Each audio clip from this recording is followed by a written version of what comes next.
Good afternoon everyone, and welcome to the ACFE Central Region presentation on the use of cryptocurrencies in pyramid and or Ponzi schemes.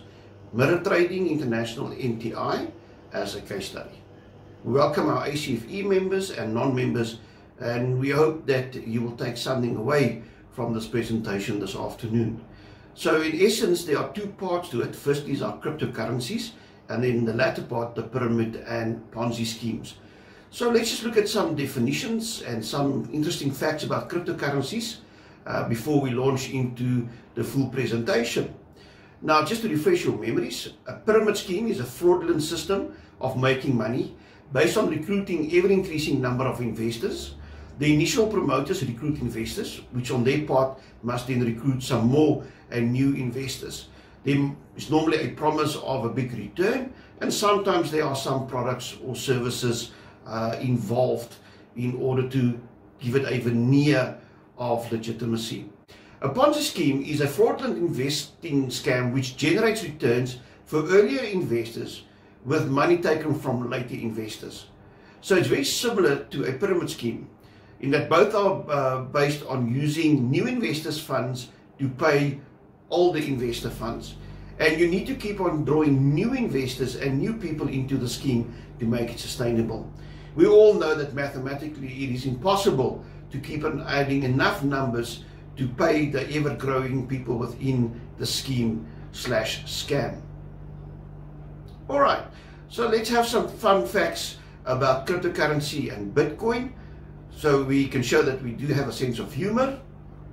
Fun fact number one, Bitcoin is the best known cryptocurrency in the world, and it was created in 2009. Now here's a shocking fact. Bitcoin is not the first cryptocurrency. In fact, the award goes to DigiCash, who was founded years before Bitcoin came into existence. It was created by David Chaum in 1989 and is also based on cryptographic protocols, but wasn't just popular. Bitcoin is built on a distributed or peer-to-peer network. To carry out a transaction with Bitcoin, you have to generate two keys, which are referred to as the public and private keys. Both keys are large integer and are usually represented in figures and letters. And without them, no transaction can be carried out. Without the private key, the funds are lost forever and no one can use them again. Therefore, if you lose your Bitcoin private key, you lose your Bitcoins. So hang on tight to that private key of yours. So there are a lot of cryptocurrencies around, ladies and gentlemen, but some of the more popular or famous ones are obviously Bitcoin, Ethereum, Ripple, EOS, Litecoin, Bitcoin Cash, and Tether. Now the question always is asked, who created Bitcoin? In 2009, a person or a group of people known as Satoshi Nakamoto introduced Bitcoin to the world. He or they vanished off the internet in the late 2010. He or the group has never been heard from since.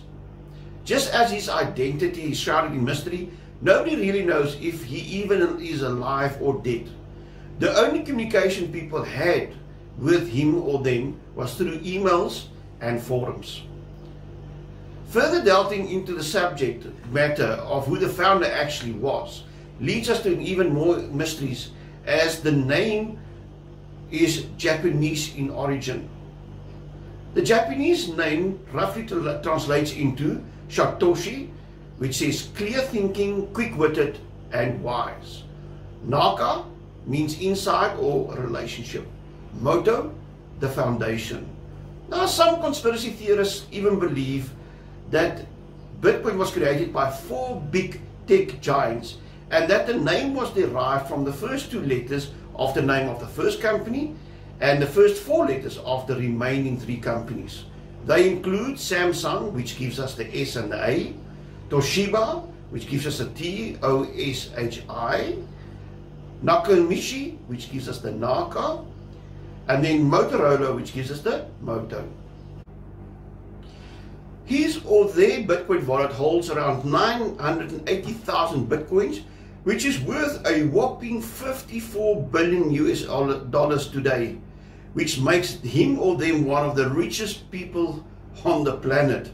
Now, just as a reference point, One Bitcoin is worth approximately 54,800 US dollars, or in rand terms, 825,000 rands for one Bitcoin. Now, the Satoshi is the smallest unit of a Bitcoin, and you need 100 million Satoshis to have one full Bitcoin. So that's one with 8 zeros after that. Now, there's only a limited number of Bitcoin that will be in circulation after all the Bitcoin have been mined. That number is set at 21 million Bitcoins. At the moment, there's approximately 7 million Bitcoins that have already been mined and in some form of circulation or storage.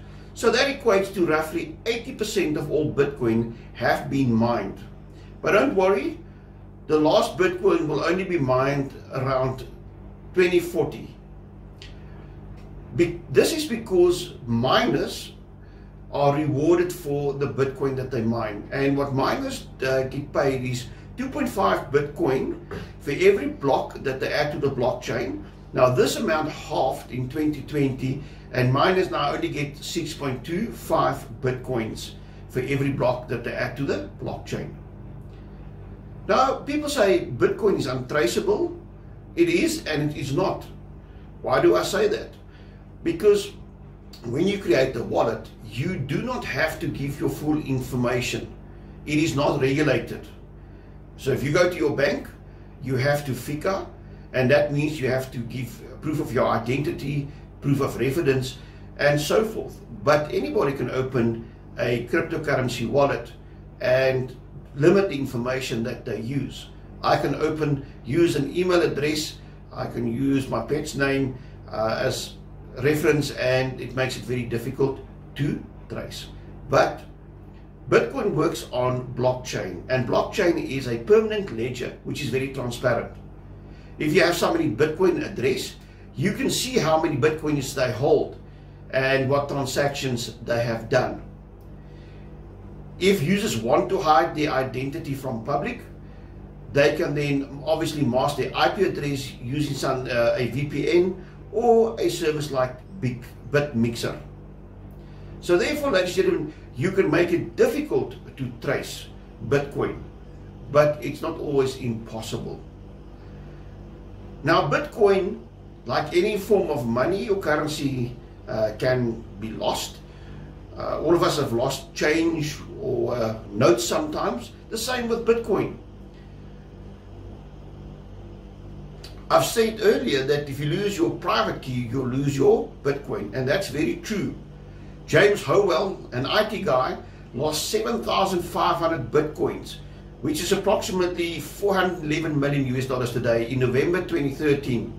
He was cleaning his desk and he threw away the hard drive containing the private keys of the Bitcoins that he has mined since 2010.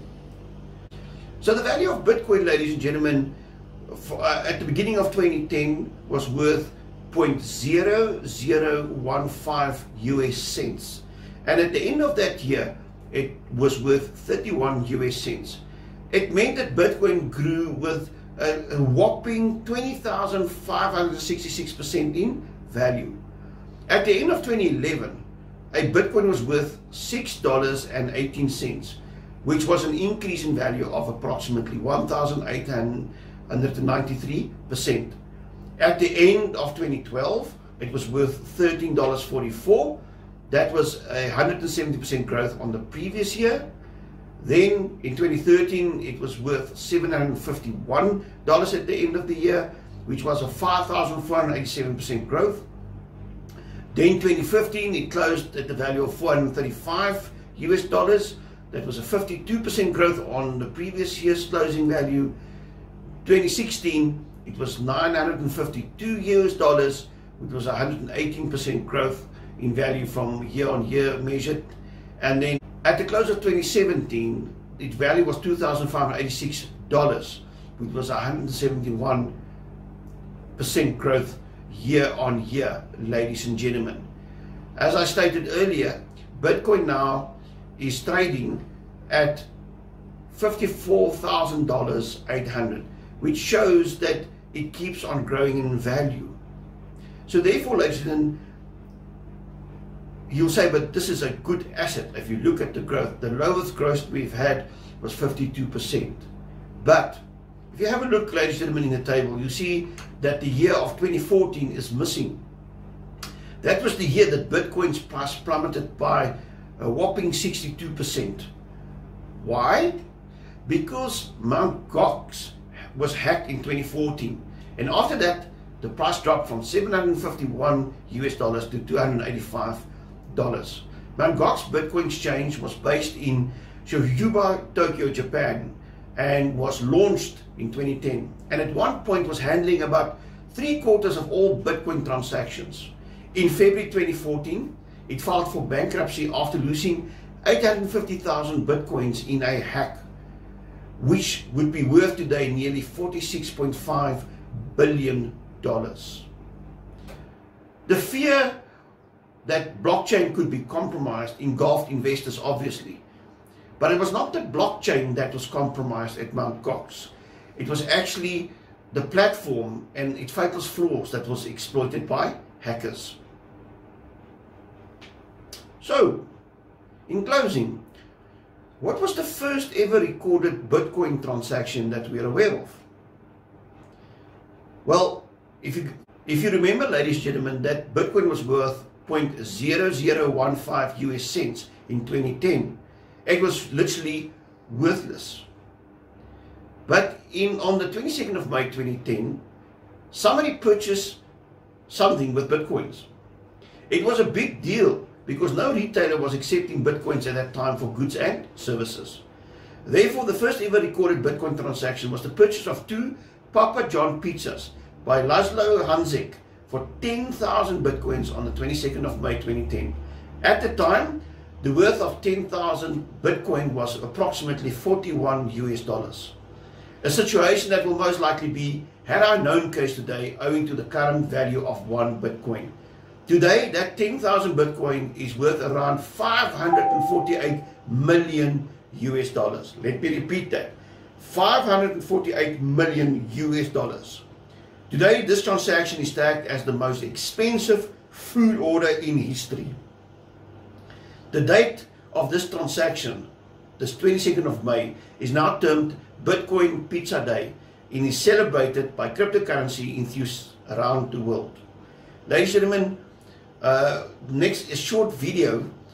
It's a spoof done by Saturday Night Live on Bitcoin, and it shows some of the confusion and technical issues around Bitcoin. Enjoy. If you're like me, I'm sure by now you've heard about Bitcoin. It's been in the news a lot lately, and there's still quite a few people who don't understand what it is. Well, luckily I saw this commercial last night that explains what Bitcoin is and how it works. Take a look. Gin. Oh.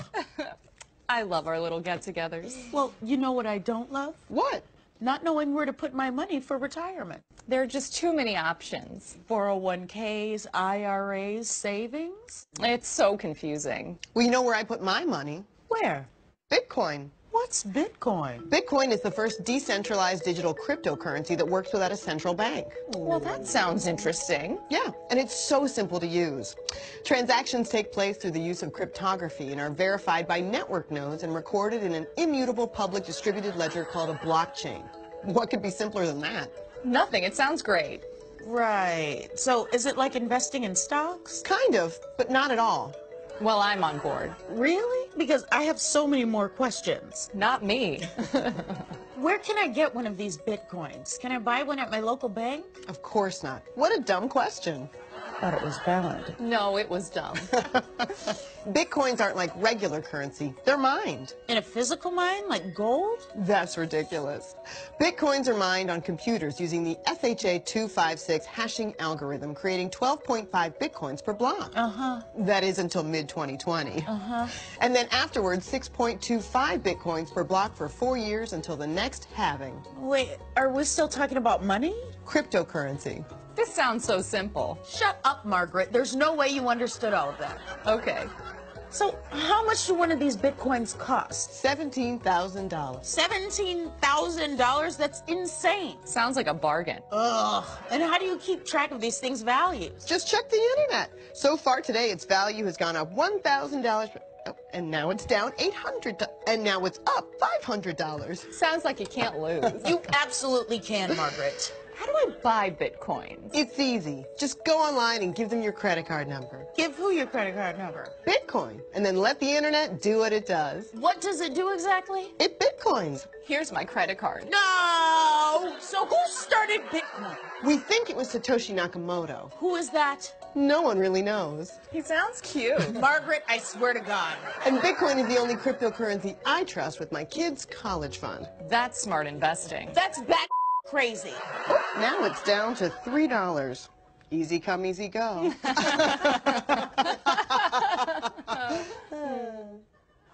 This message brought to you by the stock market. Gamble with your retirement the old-fashioned way. Ladies and gentlemen, I hope that you enjoyed that short video, and it just showed how confusing Bitcoin and blockchain can be. And part of that confusion and the complexity of it was used, but we'll come back to that a bit later. Now, just some background to MTI, the registered company.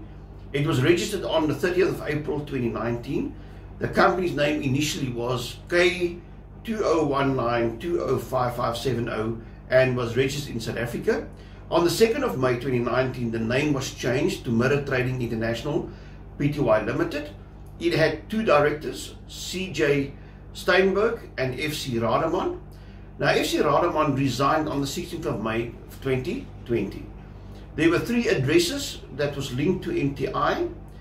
43 Plain Street, Unit 1, Stellenbosch, which was the registered address. 341 Beyers-Naudé, Northcliffe, Randburg. And 196 Main Road, Strand, Cape Town. The board of directors were Johan Steinberg, which was a 50% shareholder, Clinton Marks, which was a 50% shareholder, Charles Ward, which was a non-exec director, and Monica Coetzee, which was also a non-exec director. The managed team, as presented to people out there in July 2020, was as follows: Johan Steinberg, Head of Technical and Research and Development Department; Clinton Marks, Head of Referral Programs and Members; Charles Ward, Head of Strategic Implementation and later COO. He took that position on the 28th of September 2020. Monica Coetzee, Head of Corporate Services; Romano Samuels, Head of Member Support; Sherry Marks, Head of Communication and Marketing; Vincent Ward, Head of International Expansion; and Leonard Gray, Head of the Legal Department. The former CEO was Asher Bell. He took that position on the 26th of May 2020 and vacated that position on the 4th of July 2020. The name of Tom Fraser also pops up, and he was in the role of consultant and advisor to management. So what did MTI offer people out there? It sold it as an opportunity not to be missed. You know, ladies and gentlemen, you need to think back. About a year ago, COVID struck and became a reality in South Africa. We were tracking it from China towards the end of 2019, and then slowly saw it spread across the world. And then in February, March, we had our first cases in South Africa. At the end of March, we went into a hard lockdown, a level 5. And this time last year, we were in the middle of that hard lockdown, ladies and gentlemen. So therefore, people were sitting at home. People lost their jobs. People got no salaries because no work, no pay. And they were on the internet looking for opportunities. So although MTI was in business from approximately April 2019, it only really took off in April, May, June 2020, when people sat at home and they were advertising and they were looking for passive income or other ways of creating an income. And this is what MTI sold: a promise of passive income via cryptocurrency trading. And one of the success ingredients that MTI used was to publish their daily trading results. And barring one day, they always had wins, i.e. positive trades, i.e. returns. They made the investment relatively easy to access. You had to invest as little as $100 in order to join. Then there was a second opportunity. If you referred other people, they could join under you and you could share in their profits, and you would also get a referral amount to you. So this is where the pyramid scheme side of it came in. So therefore the referral scheme was structured in such a way to entice members to recruit more members. So the daily trading reports were provided on the next day. The binary bonuses, that with people underneath you, were paid out to members on a weekly basis. Members were informed that they could access their funds at any time and withdraw it at any time. No profit returns, not guaranteed, but the expectation was always created because they always had successful trades every day. When I say successful, I mean that the overall day trades were always showing a profit. There were weekly, bi-weekly and monthly feedback sessions by group leaders, and management. So members felt engaged and had access to the leadership of MTA. And that, ladies and gentlemen, was a very effective tool, because if they had something to hide, they would not speak to us. MTI consistently outperformed the market during the COVID time, when markets were depressed, and we had very limited returns, and most exchanges were in the red. And yet MTI could on a daily basis show people that it was making an overall profit on all trades.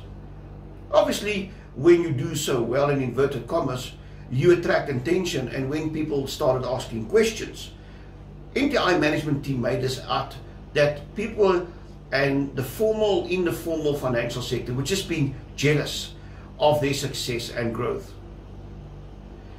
Another important point to note, ladies and gentlemen, is that MTI had not any process of know your client in place. So anybody could create an account and join MTI without actually knowing who that person is and having disclosure. I referred earlier to when you go to a bank or you want to take out a financial product, you want to do a transaction, then you have to go through a FICA process. They didn't have something like this in place. Now on the screen, ladies and gentlemen, you will see a snapshot of the 21st of August 2020 of the trade results for the day. And this showed the members what the overall success was for the day. So therefore, on a daily basis, like I alluded earlier, members could see how successful the organization was, and they were sharing in the success. So 40% of the day's success trading went to the members. 20% were the binary, those were the downlines. Then the P1 and P2, those are the upper echelons within the organization. The founding members and organizations shared there. Then the traders, this is the bot now, got 25%, and MTI leadership overall got a 10%. And that, ladies and gentlemen, then added up to the 100%. So that's how that day's total of 0.5814% of overall success in value was shared. The overall daily income was approximately 1.1% on average that they claimed to the members. The highest was 2.65% and the lowest was approximately 0.2%. So ladies and gentlemen, those are impressive returns. Also, the marketing material that they put out to market was done very professionally. I share one of MTI's own marketing videos that they've made. Enjoy.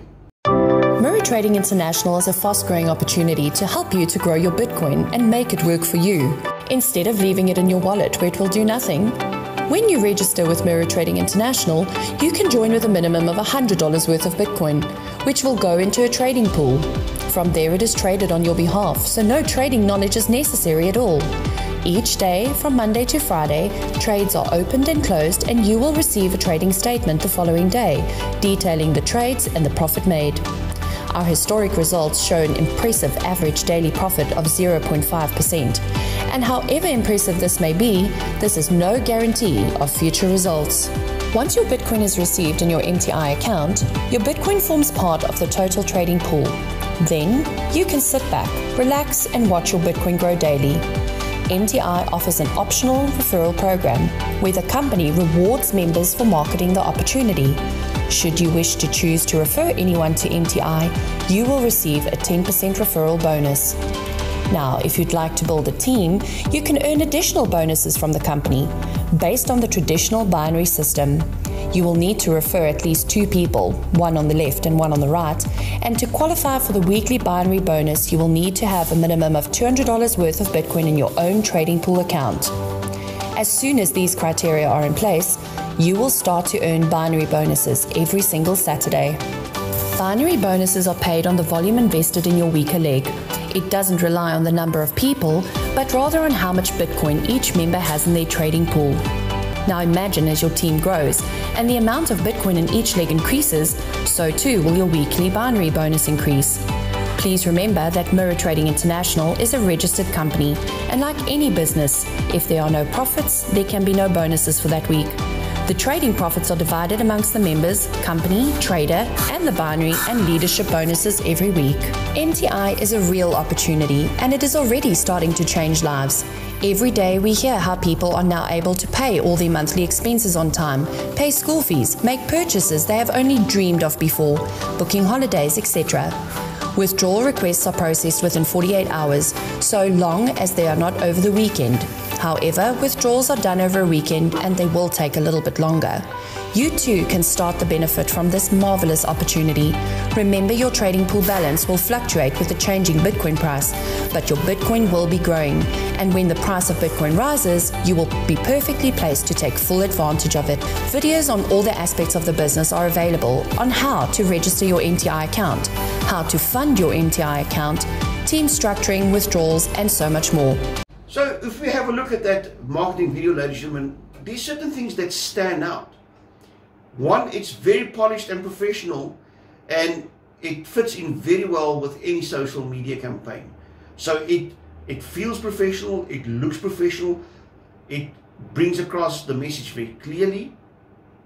Also, MTI used the traditional media platforms as well, like newspapers and radio advertisements, and you always have this perception, if it's on TV or in print media, it must be legitimate, ladies and gentlemen.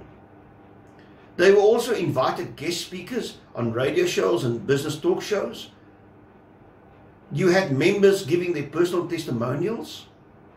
And also, they claimed that they did a live trade demo to the FSCA, where they could see how they were doing this.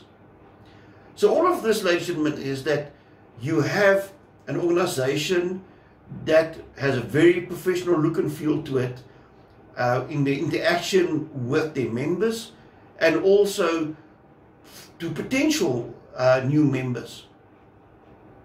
So this is one of the key success ingredients that made MTI grow phenomenally as well, given that it fell together with COVID, where people were desperately looking to have income or additional income created.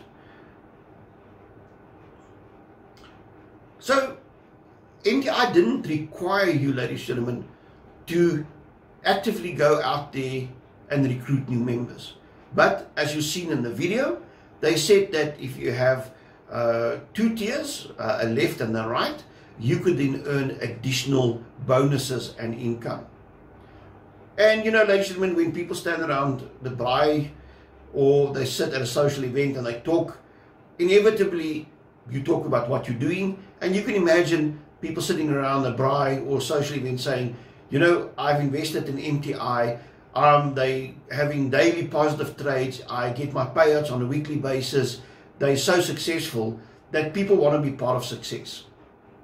So you inadvertently recruited your family members, your friends, and people you knew around you by just sharing the success story of MTI. Also, if you looked at MTI and the leadership, they were sharing their lives on social media, ladies and gentlemen, big houses, breakaways on weekends, living the life and showing how you can attain your dream house or car by investing in MTI. Also, MTI used a quasi-legal opinion to confirm their legitimacy. They would not name the person, but say, I have a good friend, or he was a lawyer, or he's one of the best lawyers, and his opinion, I'm sitting it in my hands. If you sit with a document that was drafted and presented by a legal expert, then it must be true, it must be legitimate. So therefore, ladies and gentlemen, all of this led to the phenomenal growth of the MTI. But MTI had big visions. So they also grew offshore. So it was not just based locally in South Africa, but over time they had members joining from across the world. And they were targeting the person next door. So me and you, the regular person, could be part of this fantastical opportunity. Wow, how great is that, ladies and gentlemen? And therefore, the message to everybody out there in the market was, everybody is investing. Look at their phenomenal growth. You should too become part and act now in order to reap the benefits. So here, ladies and gentlemen, is some of the information that you see on the screen now.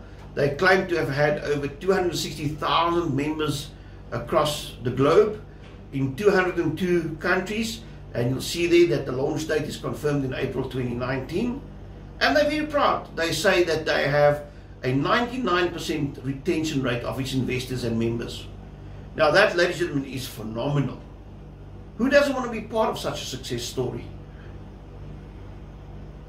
So now we're going to touch again on if MTI is legal. And this is a short video clip that was produced and made available on the internet by MTI to address the question, is MTI legal? Enjoy.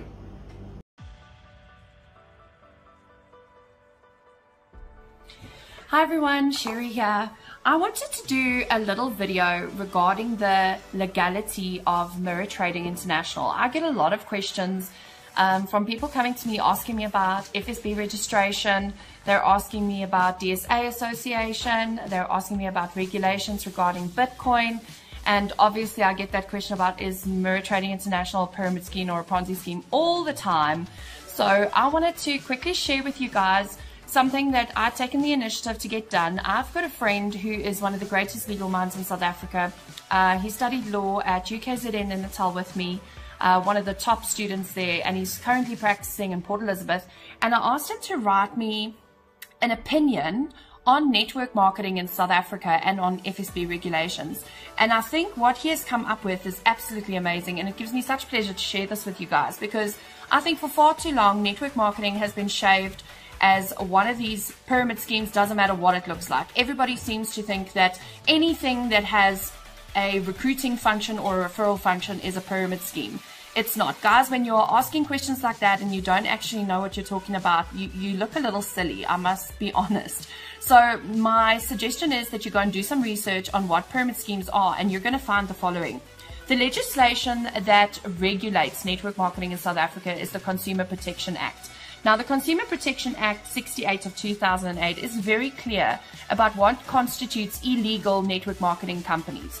Now, I've got obviously this document here, and I'm going to run through this and give you a legal opinion application of why Mirror Trading International is not a pyramid scheme and why it is 100% legit and legal. So obviously, you need to realize that Mirror Trading International is registered in South Africa because the core business and operations take place here in South Africa.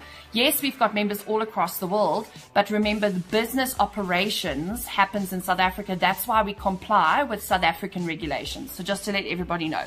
So You have to know that network marketing, as per South African legislation, is not illegal, guys. It is not a dirty little secret that you have to keep, and you don't have to feel unconfident or worried when you are recruiting people into a legitimate organization. You are helping them, you're aiding them, you're giving them an opportunity, and at the same time creating a second income for yourself. There is nothing to be apologetic about. So multi-level marketing, according to this document, is a strategy that some direct sales company utilize to encourage existing distributors of the company or members who are authorized to sell their product or service to recruit new members to increase sales or further sales of the product. Okay, so this is fine. I'm not obviously going to read through the whole thing, otherwise we're literally going to be here forever. MLM is a marketing campaign that promotes the sale of a legitimate product or a service. The Consumer Protection Act is the appropriate piece of legislation which will regulate this structure.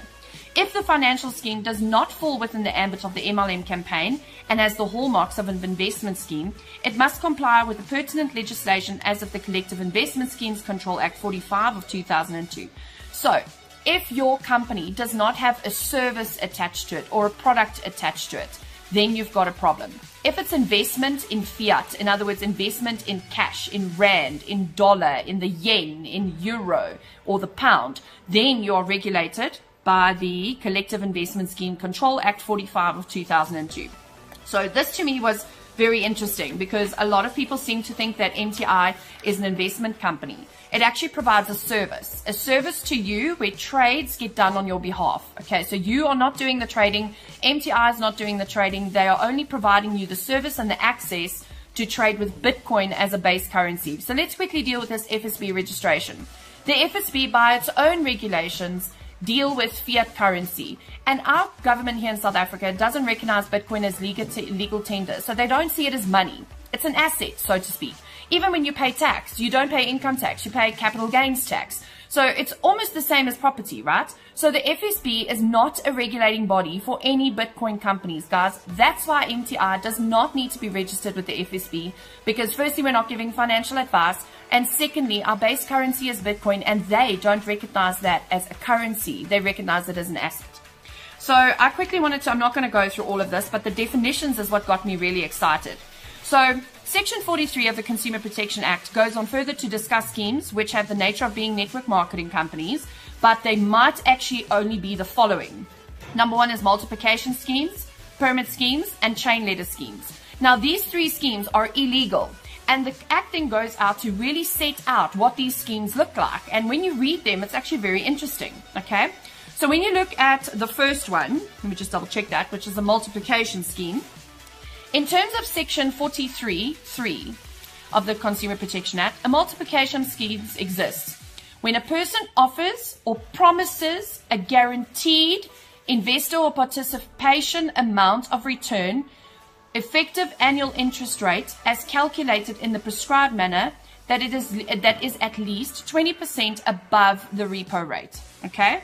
So a lot of people would say that this is where MTI falls into the category, right? Is that we're a, what do they call it, a multiplication scheme. Okay, so I want to make this very clear. MTI does not offer, guarantee, or promise a guaranteed result in the future. So it's very important that everybody remembers that. Yes, we've had excellent trading results. Yes, we've made an average of 0.5% a day in the last year of trading that we've actively been trading. But that does not mean the company guarantees or promises that in the future. On all our marketing material and every single one of our members in the back office system, it is very clearly stated that trading results vary. We could very possibly have a negative trading day in the future. So for us, it's all about managing risk, being conservative, but also being consistent. So the deciding factor one has to consider in determining the existence of a multiplication scheme is the promise or guarantee made to the consumer, investor, or participant for an interest rate higher than 20%. Okay, so again, Mirror Trading International does not do that, so we are not a multiplication scheme. Let's look at pyramid schemes. This seems to be the one that everybody is always asking about. So in terms of Section 43(4), a pyramid scheme is an arrangement or an agreement or a practice of a scheme if it has the following characteristics. Participants in the scheme receive compensation derived primarily from respective recruitment of other persons as participants. Okay? This is important. A pyramid scheme at the heart of it is an organization that derives their income from recruiting. If you have to recruit to earn, you have a problem. If recruiting stops and your company dies, you have a problem. If one person's money is used to pay the next person, you have a problem. MTI does not have a problem. Every single cent that gets made or generated in MTI is through profit, generated in trade, not through recruiting. So when you join with MTI, you are taking your Bitcoin, you're putting it into your trading account, the company trades on your behalf, and at the end of the day, you get a portion of the profit that is derived with that capital that you had invested in terms of your Bitcoin, okay? So you are not being used to pay someone else. You can withdraw your capital at any moment. There are no fees, no limitations. When you join MTI, there's also no administration fee, no joining fee, no subscriptions. This is important to remember. Lots of people throw this pyramid scheme word around like it's going out of fashion, but in actual fact, they don't know what a pyramid scheme is.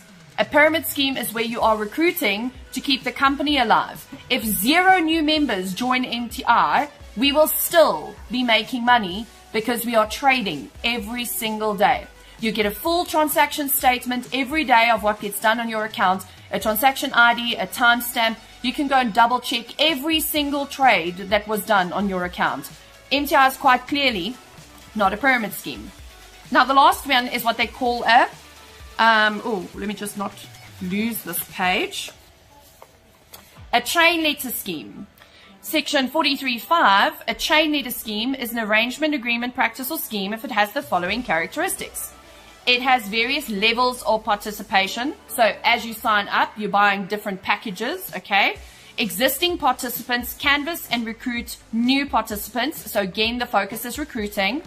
And it has, upon joining, you've got to pay a certain consideration which is distributed to one or more of the previously existing participants. So a lot of these companies that you have a look at, companies, I'll use that word very loosely, is I would put in 1,000 Rand, and then the person that referred me gets 500, and the person that referred them got 200, and these are sort of like crowdfunding, stokvel type of businesses. Guys, that is not even near to what MTI is. We don't fall into this ambit at all. In fact, not even close. But it's important to know what you're getting yourself into. Because if you are going to be joining anything that looks like a chain letter scheme, a pyramid scheme, or a multiplication scheme, then you're going to have an issue. MTI quite clearly, as we read through the regulations set out in the Consumer Protection Act, does not fall into the definition of a multiplication scheme, a pyramid scheme, or a chain letter scheme. And I think it's important for people to know that. So this was very exciting for me because I was learning quite a bit, not just about the Consumer Protection Act, but also about how legit MTI really is and how far they've gone to crossing their T's and dotting their I's. They've done an exceptional job of being very clear about what the regulations are and showing a massive intention to comply with South African legislation, giving us a phenomenal, very clever company that is creating a secondary income for lots of people, not just here in South Africa, but all across the world. So I quickly wanted to recap that. The legislation that governs network marketing in South Africa, okay, and we are the only country in Africa that has any regulations with MLM, guys. So I think that's very cool. It just speaks to also about how progressive our legal system in South Africa really is. That act is called the Consumer Protection Act. You can go and read up about it. Section 4 deals with what a pyramid scheme, multiplication scheme, or a chain letter scheme is. And you will see very, very clearly that Mirror Trading International does not fall into the ambit of any one of those. We are not a pyramid scheme because we generate our profit from trade. We are not a multiplication scheme because we don't guarantee any future returns. And we are not a chain letter scheme because we don't have any different levels of participation. Every member is exactly the same. And yes, we love the company. We love what it's doing all across the world. And for me, it's not just about Mirror Trading International. It's about other legitimate network marketing companies that are going through the same thing. People selling Herbalife. Herbalife is a legitimate company within the ambit of the Consumer Protection Act, guys. They sell a product. They've got a product that has value. They don't make income claims, and they don't have recruiting tiers where people above you are earning just based on recruiting, guys. So that's very important. There's lots of companies like that. Amway, Avon, lots of them that are doing Manatech. These are all legitimate network marketing companies. The only difference, I think, and this is where I might be a bit biased, okay, is that Mirror Trading International is far less work. You know, a lot of these network marketing companies that have been around, they are fantastic, and we look to them as the companies that set the tone, that really introduced MLM into South Africa and Africa in general, right? But Mirror Trading International is different. There's a new market emerging, a market with cryptocurrency. Systems are changing, becoming easier. And I honestly have an opinion that MTI has got the cleverest business model. It is unbelievable how they've put this together. The money is generated from within. New membership is not necessary for the growth of the company. Does it help with increasing the capital pool so we make more money collectively? Absolutely. Yes, it does. But it's not necessary for the company's existence. And obviously the referral program is completely optional. You earn your trades every day anyway without any requirement or any cost. So I hope that this puts this whole pyramid scheme nonsense to bed. I wanted to share with you guys this legal opinion that I'd received. And don't take my word for it, guys. Do research on the Consumer Protection Act. Go and read up about your business. Learn about what's legal. Learn about what's not. Go and read up about Bitcoin. Go and read about Bitcoin tax law in South Africa. You would be surprised at how solid and legit the Mirror Trading International opportunity really is. So I hope that you guys got some value from this video. Send it on to all of your friends that are telling you you're part of a pyramid scheme, because it's simply not true. Have an awesome day. Well, when obviously more and more questions were starting to be asked by people, the FSCA, the financial sector regulator, you know, and other agencies, MTI had to defend itself. And as in the previously said, the typical answer was, you know what, we are so successful, we are shaking the traditional financial institutions in their foundations. We're going to make them fall, and the only way they can stop us is by using every possible legal means, agency and body to attack us and destroy us. They're not just attacking MTI, ladies and gentlemen, they're attacking us, the members. They don't want you to be rich. They don't want you to benefit from the success that MTI have brought to the common man in the street. So have a look at this video, ladies and gentlemen, and enjoy. Hi guys, I just quickly wanted to send you a voice note. My apologies, I'm driving at the moment. I just got off the phone with our attorneys, who immediately phoned the FSCA lead investigator, Gerard van Deventer, and it was confirmed that a formal case has not been opened up against MTI and that the police are not investigating MTI yet. That investigation will only start upon the completion of the FSCA's investigation into MTI, which they haven't done, and that will only be in January. So that press release, to put it bluntly, is not true. It's not factual. And we will put out a counter statement within the next couple of hours, which you will have access to. And we also have been contacted by 1 or 2 reporting houses, which we will respond to accordingly as well, with the help from our attorneys. So these are just really dirty tactics. And again, I apologize, because if ever we didn't need this, it was now. But we did expect it. So we will deal with it, and I will keep you all updated. Guys, the official response, and you can quote our attorneys on this, is that a case has not been opened. That is a blatant lie. I am working on the response, on the actual press release from MTI with our legal department and with Ulrich Roux & Associates, and I will do a live video as well, because I will not stand for the FSCA blatantly standing up like that and lying to people to purposefully create panic, distrust, and sow discord in our business. Like, I'm not going to stand by and watch that happen. And I'm hoping that all of you guys are on board as well. I think the time of playing nice and just keeping quiet while they just play such dirty tactics is over. This is not right. We will stand up and we will say that this is not true. A case has not been opened, and they are blatantly lying to the public in order to create more challenges for MTI. That is their intention, because there's nothing else that they can do. Guys, what I also find it very interesting to note is that Ryk van Niekerk was happy to have MTI on an interview with Gerard van Deventer, but as soon as that interview didn't go the way he had planned for it to go, they've never asked us for comment again. Very interesting, because if MTI had been given the opportunity to respond, that obviously won't make the FSCA's attempt to discredit us and sow discord and panic amongst our members. It would have negated that attempt that they're making. So they're working with publications and not giving MTI a chance to respond, because the last time they did give us a chance to respond, it didn't work out so good for them.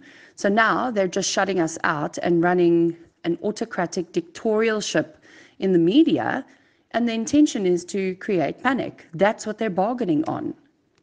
This voice note was done by Sherry Marks, that was directing and dealing with communication between MTI and its members. Clearly, she claims that the FCA did not open a case, which was a lie. It was in fact opened by the FSCA. But once again, this was a tactic to try and deflect and keep the members calm, which was becoming more and more restless because of what was happening. So the question is then, was this an illegal investment scheme? So let's look at some of the characteristics of these illegal investment schemes. Typically, they offer abnormally high, fast investment returns, guaranteed or over-rely on consistent returns. They have consistent high performances, have a very vague business model, not registered with the necessary financial sector regulators. They consistently ignore investors to keep it alive. They subtly kept pressure on people to keep the money in the MTI or to reinvest their money. So how did they facilitate this phenomenal growth? Firstly, we said that the communication to market was very professionally done. You've seen 3 videos and you can then make your own conclusion. 2, we had COVID-19 and people were looking for passive incomes.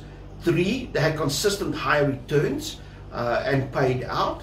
Who doesn't want to be associated with credible people and people with good reputations? If they find this to be legitimate, then I want to be part of that, ladies and gentlemen. So therefore, ladies and gentlemen, the last ingredient was obviously the software bot that they were using, and that were outperforming the market consistently. Now, according to Chain Analysis, algorithmic trading platforms promising unrealistic high returns are nearly always a scam. Let me emphasize that again.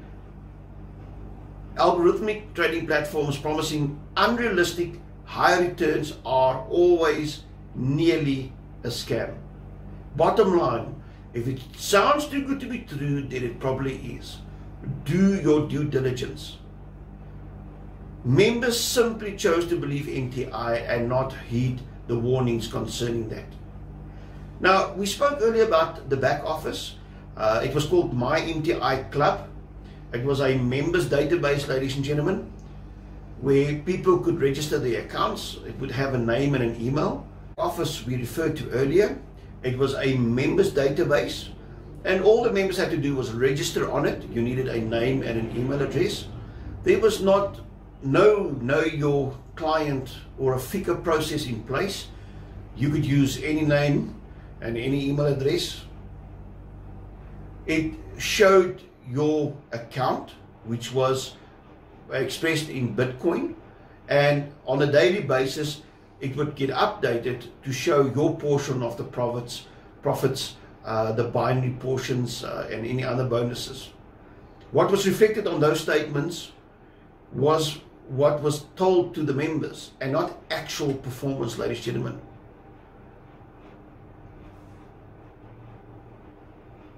So if we look at the members of MTI, ladies and gentlemen, who were they?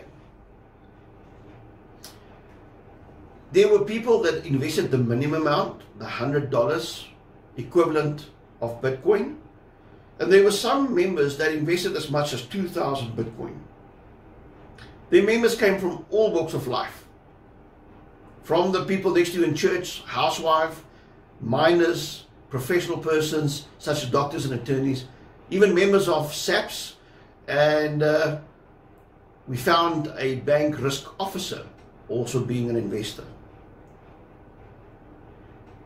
Funds converted to be invested in MTI came from pensions, retirement money, life savings, income generated through the sale of properties and loans.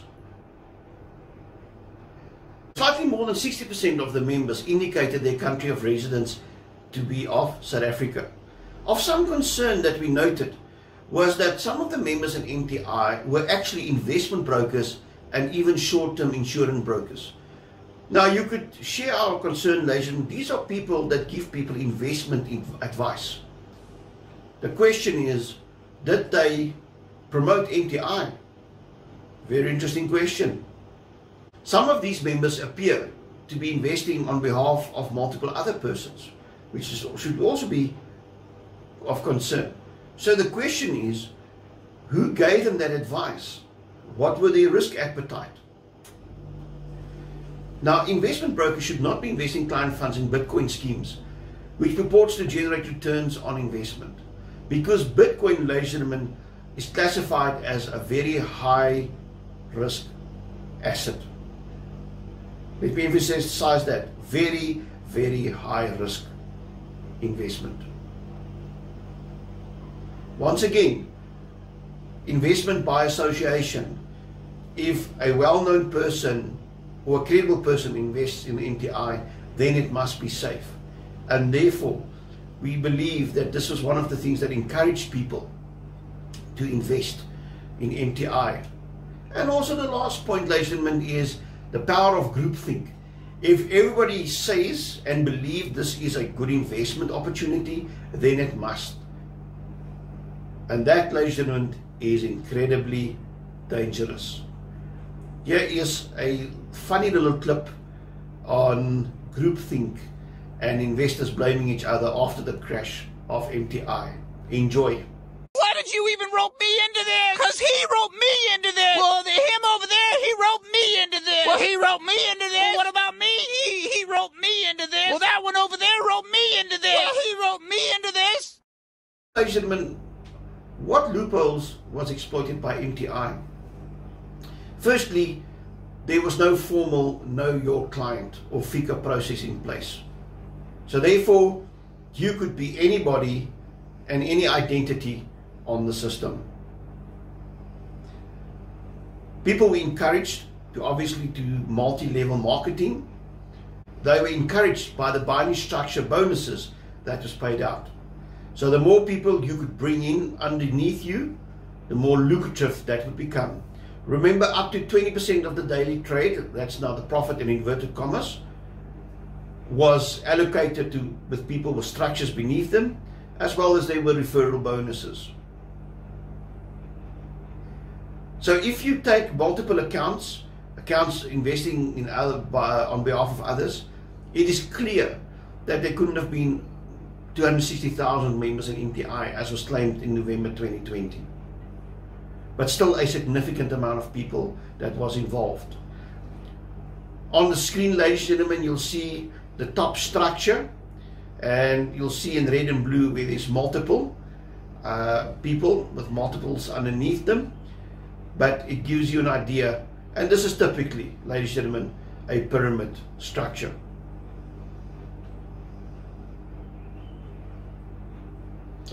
Now, we spoke a lot about MTI, its creation, its marketing, the people that invested in MTI.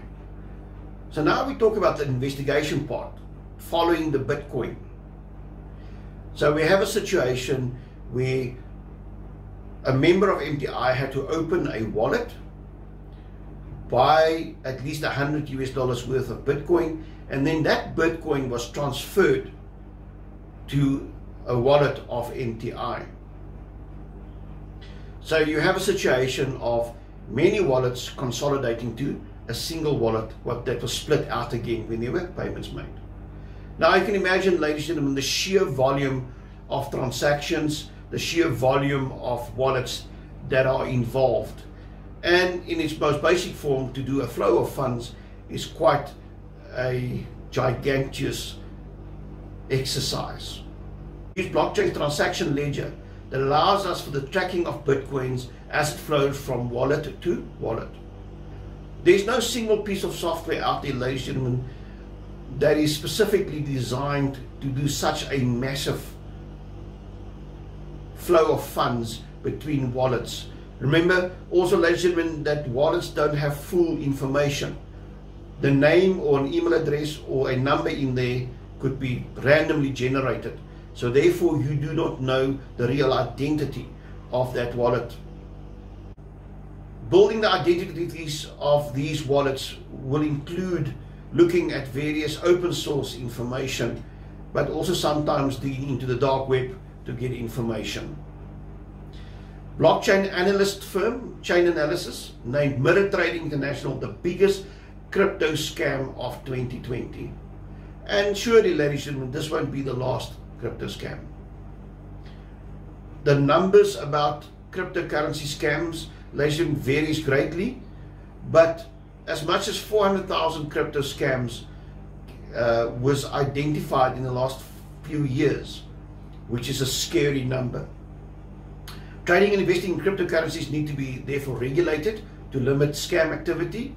And there's a drive by various agencies like the Minister of Finance, South African Revenue Services, Reserve Bank, FSCA, both nationally and internationally, to move cryptocurrencies into a regulated space. Through regulation globally, perpetrating the next NTI will become a lot more difficult.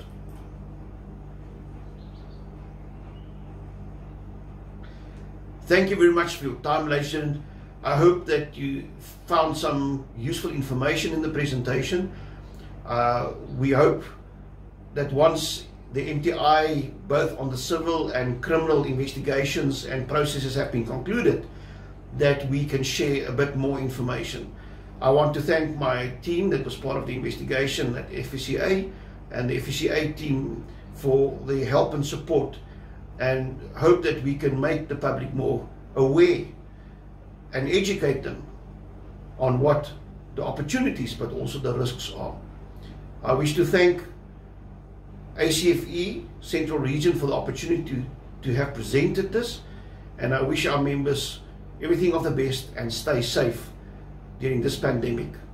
Keep up the good fight. Thank you and goodbye.